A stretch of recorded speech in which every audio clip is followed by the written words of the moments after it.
Development of the M109 began in the early 50s under a US program to develop a common chassis for different SPG designs. When the 109 entered service, it was immediately sent to Vietnam, but was quickly called back due to some serious mechanical issues, rendering the fleet inoperable. Real quick guys, if you want to shout out the next video, comment the word freedom in the comments down below for a shout out to the next video. The M109A1 entered service in 1973 as improvement over the basic 109. Other than fixing the serious mechanical issues the basic model had, it also received a new 155mm M185 gun, which would increase the range significantly, taking the range from 14.6 kilometers or 9 miles to 18 kilometers or 11.1 miles, giving the M109 an advantage over foreign artillery systems.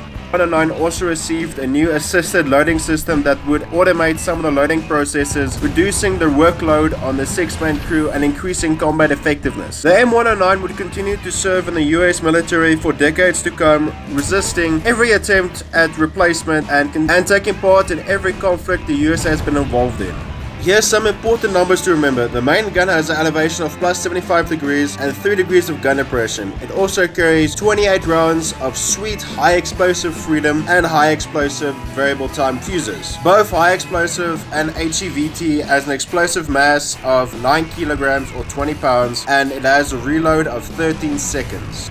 Because it's an American vehicle, it would naturally have a 50 cal Modus mounted on the roof, with a 200 round belt and a lead slinging rate of 600 rounds per minute for those light-skinned and pesky aircraft that are moving a little bit too fast for your main gun. Thanks to a V8 Detroit diesel producing 405 farm animals, it can propel this 24-ton RD to a top forward speed of 57 kilometers an hour or 35 miles an hour and a reverse speed of 12 kilometers an hour and 7 miles an hour. Just a quick side note here, these speeds are for realistic and for sim battles. Okay, it will be a little bit faster, but not by much. So I'm not going to say one playstyle is better than the other. I will say, however, that it's a light-skinned vehicle. Its armor will probably start 30 caliber and smaller. May get lucky on an angle. 50 cal might bounce, but that is very, very rare.